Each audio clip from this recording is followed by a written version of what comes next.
Hello, everyone.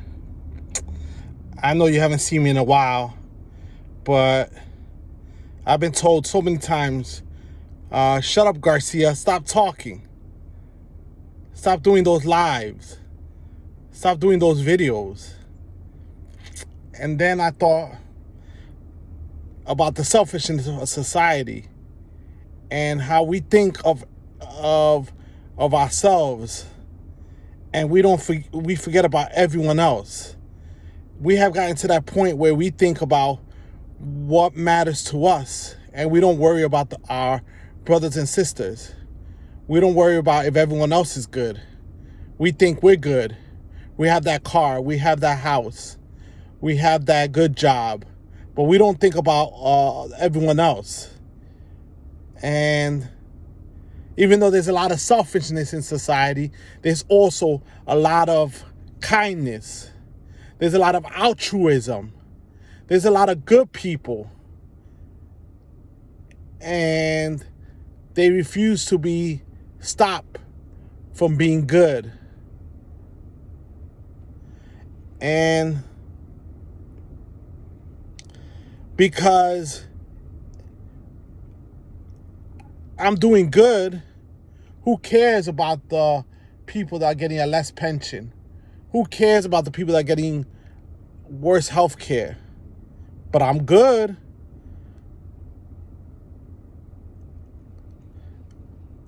And, the streets in New York City are out of control. There's dirt bikes, scooters all over the place. There are no rules or regulations controlling them.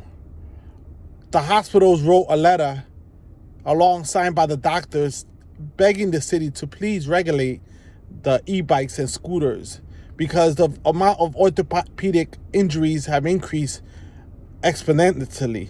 And also the fire department has reported more than 300 fires related to e-bikes and e-scooters. This is just a sign of the times we're living in.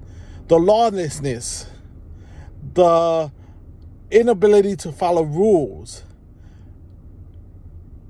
Many times we even have the food vendors, taxi drivers, and food delivery workers saturating the market.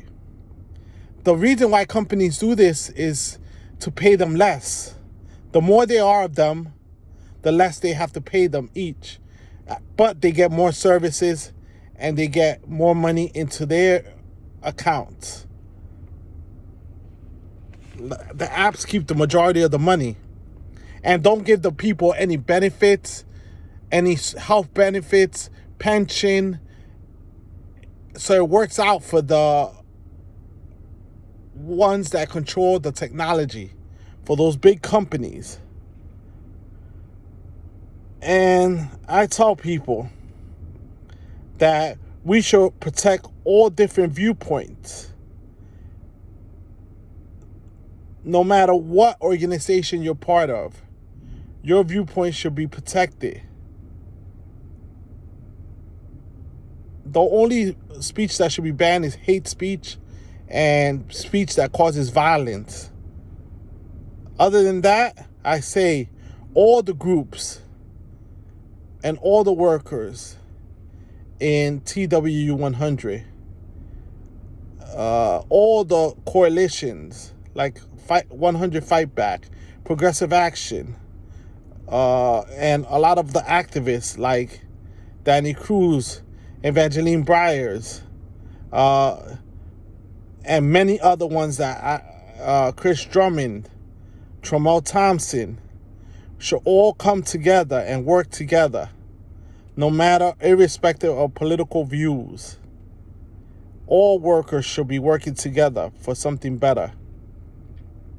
Is it a coincidence that the fare has been increased just when our contract was ratified? I've already been hearing from the public.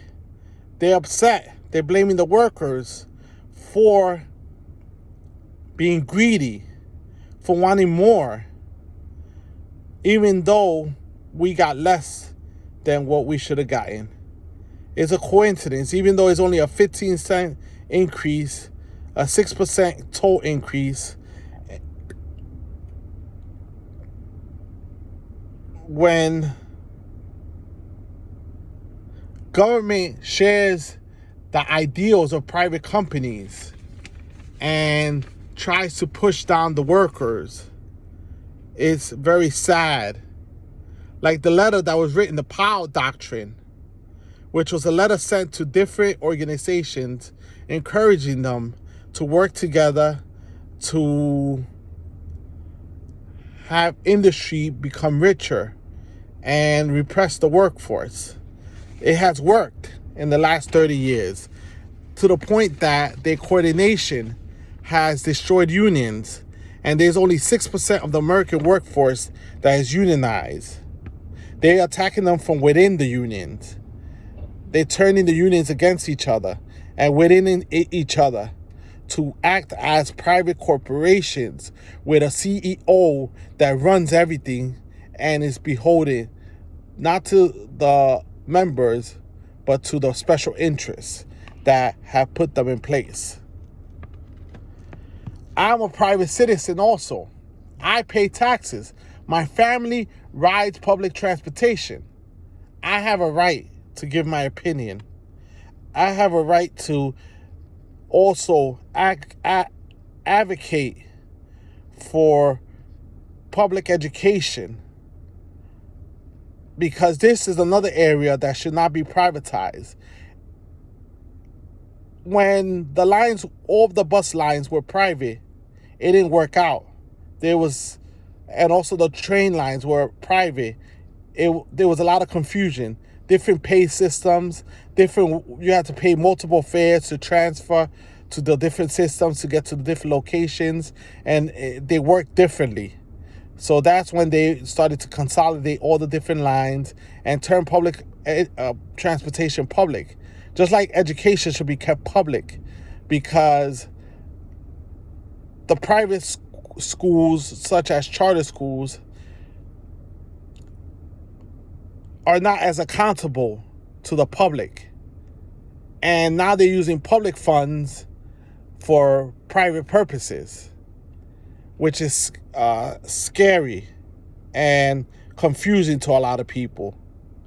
And for politicians to say that charter schools are public schools is a travesty, because a charter school could pay themselves $450,000 as president of a charter school.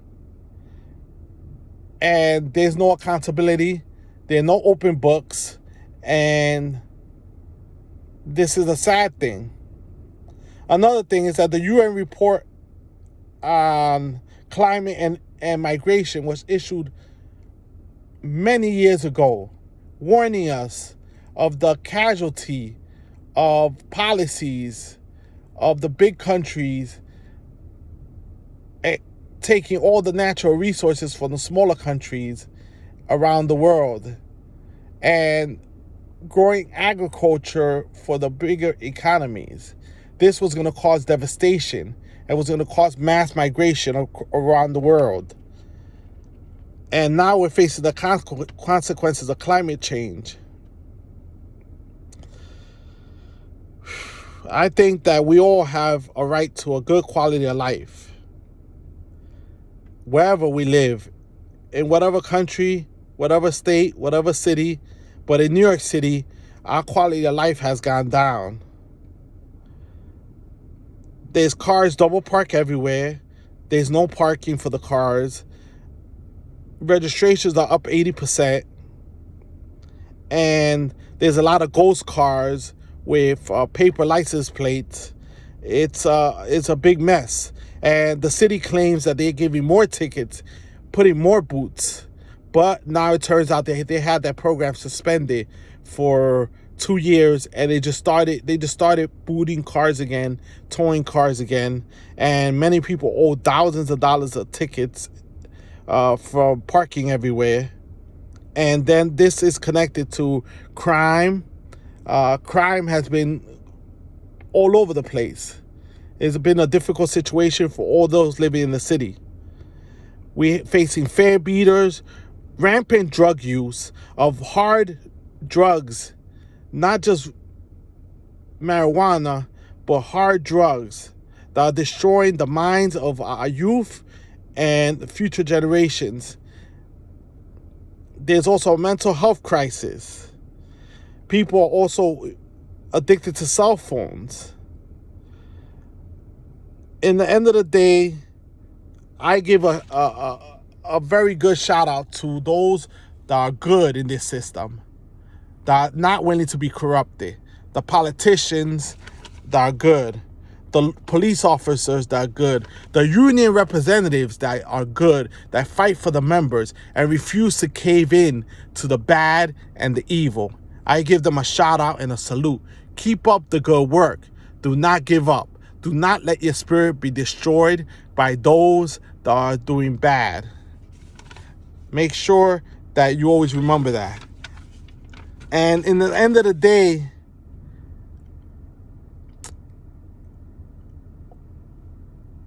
JFK's aide warned him and told him not to go to Texas, especially after civil rights was passed. And even his wife was trying to convince him not to go there.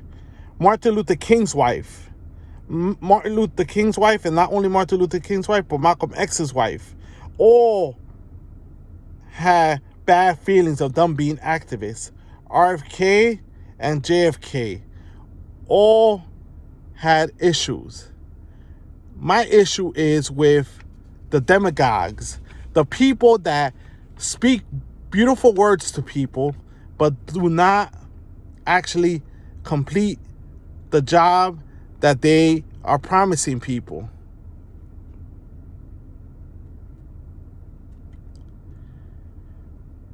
So the younger generation, they're getting less and they're paying more taxes than the previous generations. And this is the working class.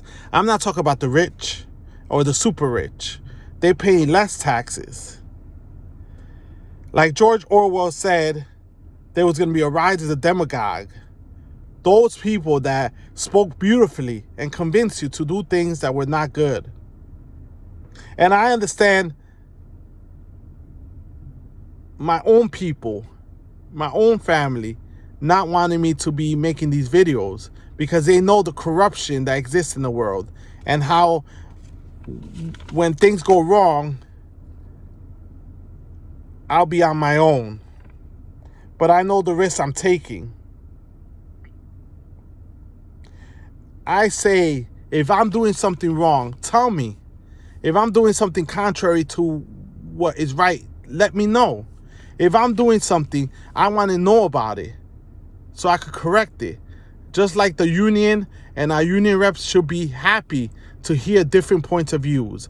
Therefore, they could make their position stronger and their arguments even stronger by acknowledging the weaknesses in what they're doing. No one should be getting upset with the activists or anyone that is trying to make a change, because in the end of the day, I'm just a regular worker, regular humble person, just trying to get along and work. I shouldn't have to speak out. I shouldn't have to fight for my rights. The rights should be there, protected and given automatically as a worker. Thank you for the time and have a good day.